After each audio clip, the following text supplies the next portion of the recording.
Hey guys, welcome back to my channel. So in this video, I wanted to talk about 5 ways that you can stop shortchanging yourself in a friendship or relationship, whatever the case might be.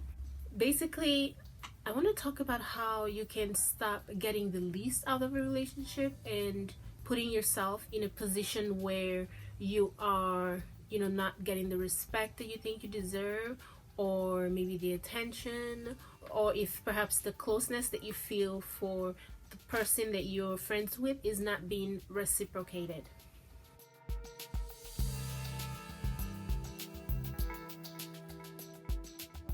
I'm just gonna jump right in. Number 1, match the energy in the friendship. If you're friends with someone and they only reveal this much to you about their personal life, and you reveal this much to them, there will come a time in the relationship where you will begin to feel as though you're putting more effort into the relationship or into the friendship than they are. And that's because you are investing a lot more of yourself into the friendship than the other person is. You don't want to do that. You need to invest just as much as the other person invests. Don't reveal more about yourself than the other person is revealing about themselves. It needs to be about the same, because if you're revealing more than the other person is, or even less, one person will begin to feel as though they're more emotionally invested in the friendship than the other person, which means you two will not be on the same page. You will not have the same level of closeness, and that can lead to problems. One person will begin to feel disrespected or unappreciated. So in order to prevent that from happening, especially for you, in order for you to not feel like you're not being appreciated, you cannot invest more than the other person is investing into the friendship. You need to match it about 50-50 roughly. Okay, so don't reveal things about yourself, about your family life, and showing them all these pictures and talking to them about your family problems if they're not doing the same on their end. Okay, and also don't invest things like maybe a lot of money or too much time and too much effort into the friendship if the other person is not reciprocating. You guys have to be about the same level. That's the only way that the friendship will be healthy for everyone involved. Some friendships are just not meant to go that far or that deep.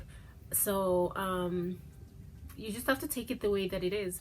Sometimes you just have to give the other person more time to feel that closeness with you, because some people don't open up as quickly as others. So you just have to give people time. It may or may never happen, and you have to be prepared for that as well. But the important thing is, don't be more invested in the relationship or the friendship than the other person is.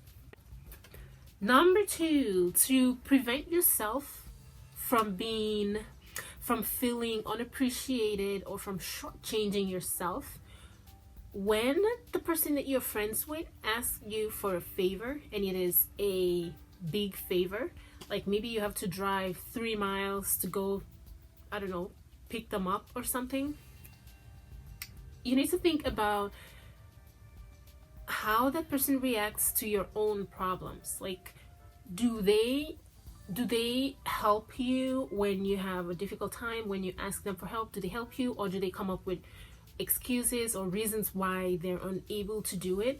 Do they drop everything and make your problem a priority?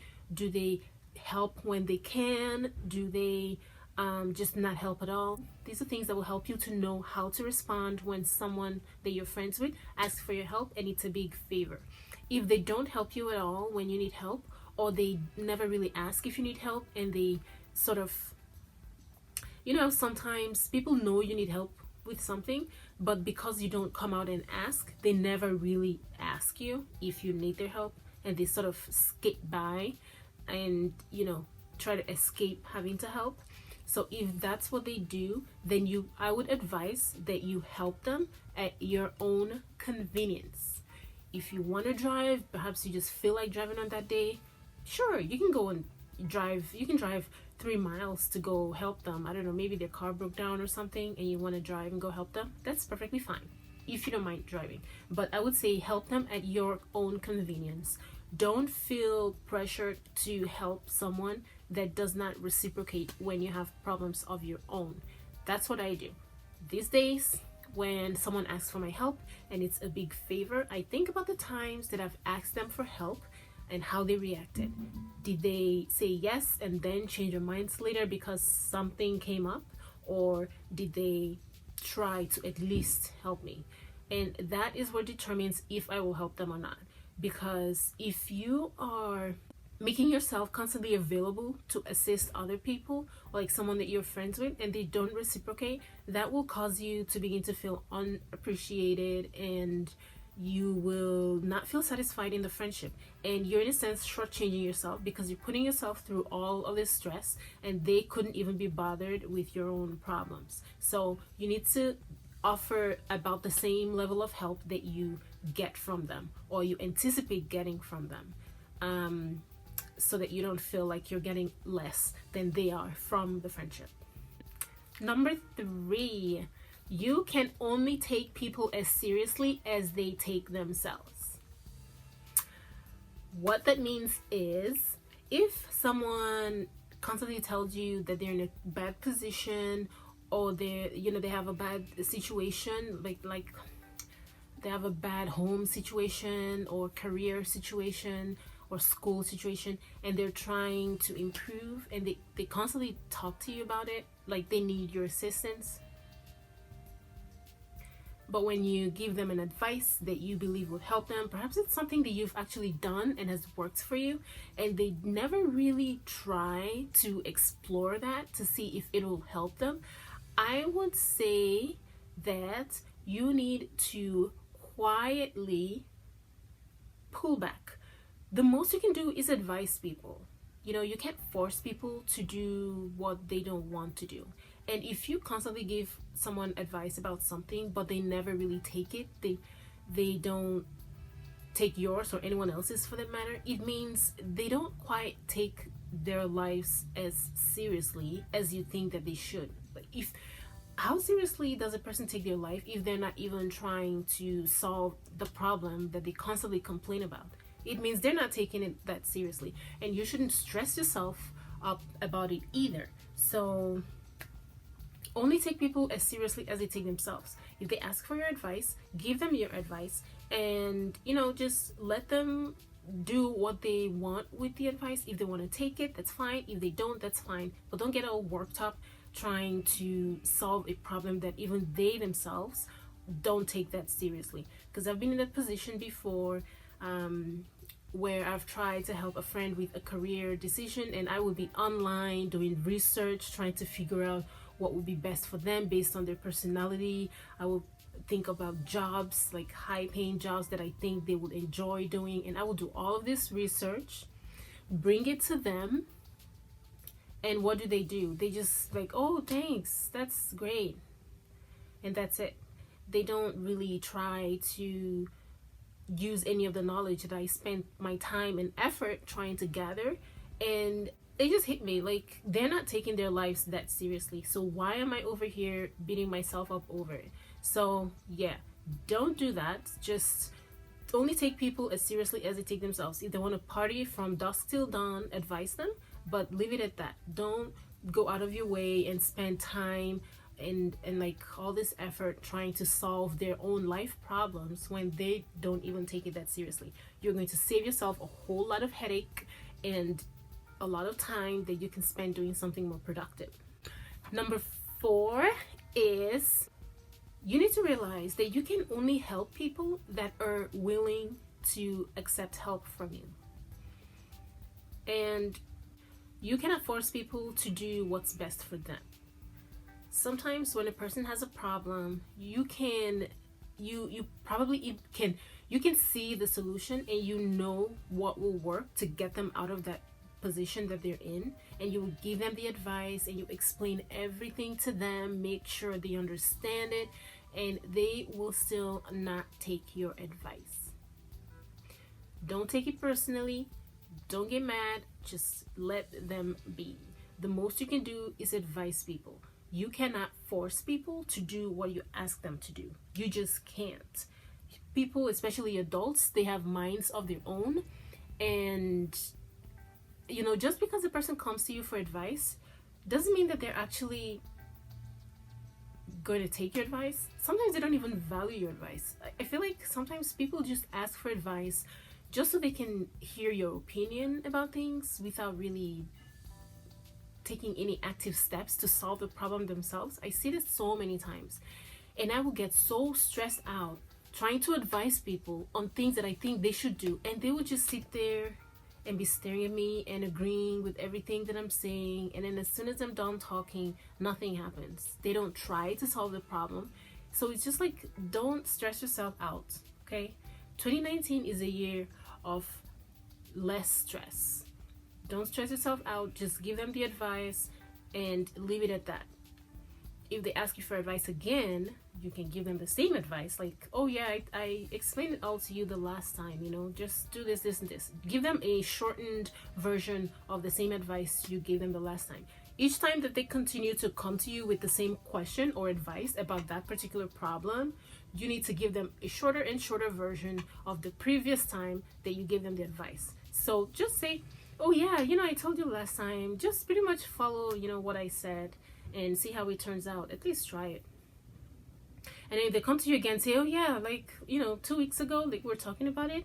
Yeah, I still think that will work. So you notice how my advice is getting shorter and shorter, because I'm not going to waste my time giving someone advice over and over and over, detailed with diagrams and printouts and everything, and they're not even taking my advice. So just give them the advice. If they don't ask for your advice after that first time, just be a good listener.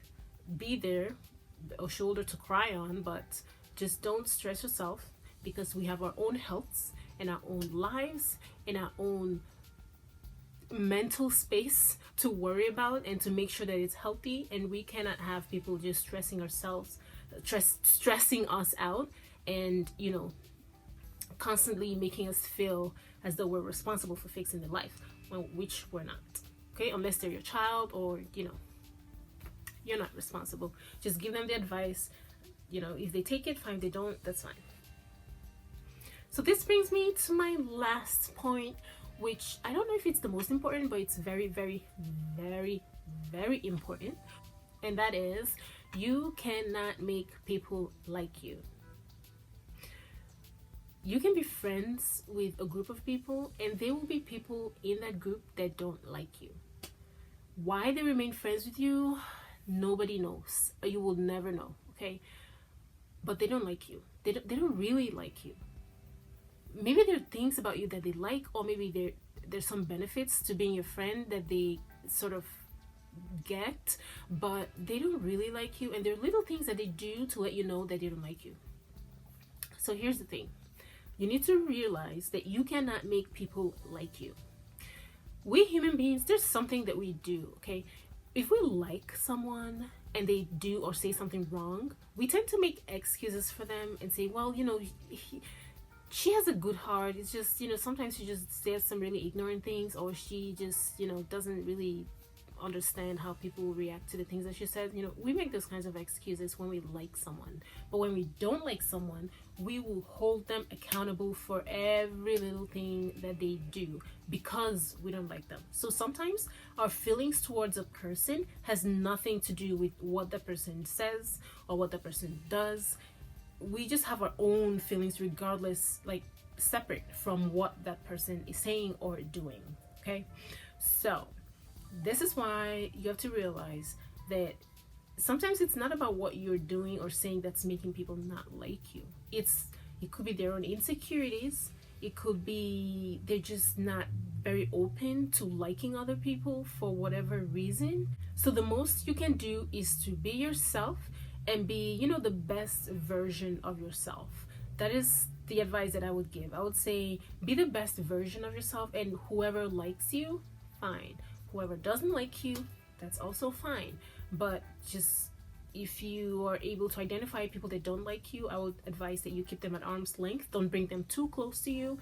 Like, don't open up to them, don't tell them secrets, don't tell them things that you don't want other people to know about, and stuff like that. Just keep them at arm's length.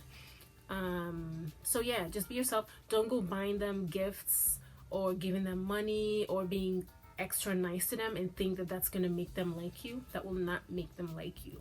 If they don't like you, it's because they have decided not to like you. And just be yourself, and if they come around, that's fine. If they don't, oh well. There are billions of human beings on this earth that you will get along with, and they will appreciate you for the unique individual that you are. So that's my advice on how not to shortchange yourself in friendships. Don't be selfish, and don't be